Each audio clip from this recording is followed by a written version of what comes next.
Hello everyone, কেমন আছো সকলে? আশা করছি বেশ ভালো আছো। আমিও কিন্তু অনেকটাই ভালো আছি। তো এখন খেয়ে নিচ্ছি একটু জোয়ান জল। সকাল সকাল উঠে জোয়ান জল খাচ্ছি, তার কারণ হলো রাত্রিবেলায় কিছু একটা খেয়েছিলাম, তো তার জন্য প্রচণ্ড গ্যাস হয়ে গিয়েছিল। আর আমি কিন্তু একদমই গ্যাসটা হলে শরীর ভালো লাগে না, কারণ এই সময় এসে গ্যাস অ্যাসিডিটির পরিমাণটা কিন্তু অনেকটাই বেড়ে যায়। তো প্রচণ্ড গ্যাস হয়ে গেছিলো, তাই ভাবলাম সকাল সকাল আগে একটু জোয়ান জল খাই, তারপরে বাকি যা যা খাই সেগুলো খেতে থাকবো। তো জোয়ান জলটা করে নিয়েছি, আর এটা কিন্তু এক সিপ করে খাচ্ছিলাম। আর এদিকে দেখো, যেই সব ড্রাই ফ্রুটসগুলো খাই সকালবেলা, সেগুলো কিন্তু ভালো করে ছুলে আলাদা আলাদা করে সাজিয়ে নিচ্ছিলাম। হ্যাঁ, অবশ্যই এই ড্রাই ফ্রুটসগুলো আমি একা খাবো না, সকলে মিলেই খাবো। এখান থেকে হাজব্যান্ডকে দেবো, মেয়েকে দেবো, কারণ ওদেরও দরকার। শুধু আমার দরকার সেটা কিন্তু একদমই নয়, আমাদের সবারই কিন্তু সব কিছু খাওয়া দরকার। আর হাজব্যান্ডকে তো অবশ্যই দিতে হবে, কারণ ও যেহেতু সবটা সামলাবে। আমি যেরকম মা হব, সেই রকম কিন্তু ও বাবা হবে। মা আর বাবার দায়িত্বটা কিন্তু একটা বাচ্চা মানুষ করতে গেলে সমান সমানভাবেই নিতে হয়। তো যাই হোক, এই যে সমস্ত ড্রাই ফ্রুটস ছুলে নিয়েছি, নিয়ে ওকে কিন্তু দিয়ে দিয়েছি, আর আমিও খেয়ে নিয়েছি। আর আজকাল না ঘুম থেকে উঠতে এতটা লেট হয়ে যায় যে ঘুম থেকে ওঠার পর আর এইসব জল, ড্রাই ফ্রুটস এইসব খেতে খেতে কিন্তু অনেকটাই বেলা হয়ে যায়।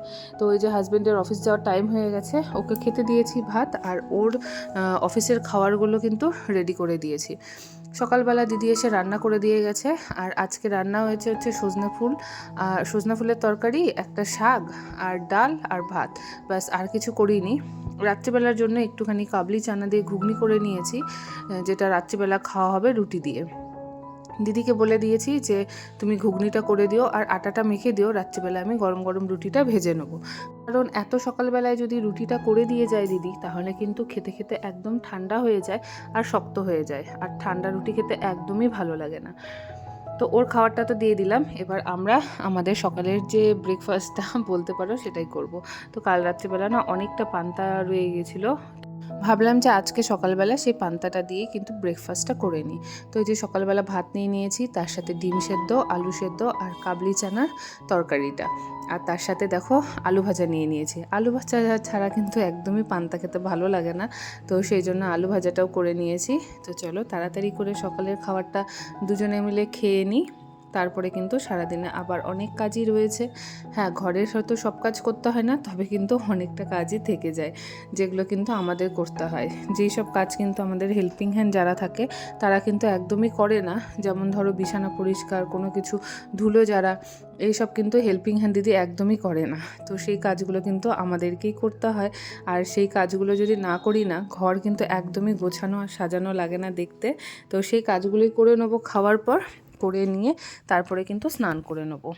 দেখো, স্নান করে তো চলে এলাম, আর আজকে সকালবেলা যা যা রান্না হয়েছে, মানে তোমাদের তো একবার শেয়ার করেই দিয়েছি, হাজব্যান্ডকে সেটা টিফিনে দিয়েছি, সেটাই আমরা খেয়ে নেবো। আর আজকে সকালে তো খেয়েছিলাম ওই পান্তা ভাত, তাই আমার পেটটা না ভরা ভরাই লাগছে। আবার একদম না খেয়েও থাকা যাবে না, কারণ মেডিসিন আছে এরপরে। তো সেই জন্য ভাবলাম যে এক থালার মধ্যেই ভাতটা নিয়ে দুজনে মিলে খেয়ে নেবো। তো দুপুরের খাওয়া কমপ্লিট করে তারপরে প্রত্যেক দিন দুপুরবেলা আমার এই ওষুধটা থাকে। এটা হচ্ছে ক্যালসিয়ামের ওষুধ, যেটা আয়রন ট্যাবলেটটা সকালবেলা খাই, আর দুপুরবেলায় হচ্ছে খাওয়ার পর এই ক্যালসিয়াম ওষুধটা খেয়ে নিই। ভাত খাওয়ার প্রায় আধা ঘন্টা 45 মিনিট পর আমি এই ক্যালসিয়াম ওষুধটা খাই, আর খাওয়ার পর কিন্তু তারপরে আমি বেদানাটা খাই। আর কারণ কি, এখন যেহেতু মানে আজকে যদিও বা মেয়ে বাড়িতে ছিল, কিন্তু আমি যদি ওই 12টা সাড়ে 12টার দিকে ফলটা খেয়ে নিই, তাহলে না পরে দিয়ে ওর আর ফল খাওয়া হয়ে ওঠে না। তো সেই জন্য ভাবি যে একসাথে পরে ফলটা একসাথে কেটে নিয়ে একসাথেই খাবো। তো এই যে ফল খেয়ে নিয়েছি, আর আজকে বিকেলে না ঘরে থাকতে একদমই ইচ্ছে করছিল না। তো ভাবলাম যে চলো একটু বাইরে থেকে ঘুরে আসি। তো এই যে দুজনে রেডি হয়ে নিয়েছি, রেডি হয়ে নিয়ে এই রাস্তার সামনে একটু হাঁটাহাঁটি করব। মানে রেডি এমন কিছুই না, বাড়িতে তো সবসময় এমনি নাইটি পরেই থাকা হয়। তো এই যে এই চুড়িদারটা পরে নিলাম, নিয়ে একটু বাইরে যাব ঘোরার জন্য। তো বাইরে ঘুরতে যাব বলতে একটু কাজও আছে, সেই কাজটাও করব, আর একটু ঘোরাফেরাও হয়ে যাবে, একটু হাঁটাচলা করাটাও দরকার। তো সেই জন্য কিন্তু এই যে রেডি হয়ে নিচ্ছি, বেরিয়ে যাব এবার একটু ঘুরতে। বাইরে থেকে ঘুরে আসার পর আজকে সন্ধ্যাবেলায় বড্ড পায়েস খেতে ইচ্ছে করছিল, অনেকগুলো দুধ জমা হয়ে গেছিলো। তো ভাবলাম একটু পায়েস করে নিই। দেখো, পায়েসটা কিন্তু আমি বসিয়ে দিয়েছি, চালও দিয়ে দিয়েছি। তো চালটা সেদ্ধ হোক। আর ঘরে না ওই ঠান্ডার সময় খেজুর গুড় আনা হয়েছিল, সেই গুড়টাই ছিল, ভাবলাম এটা দিয়েই পায়েস করি। তো চলো, আজকের মতো টাটা, দেখা হবে পরের ভিডিও।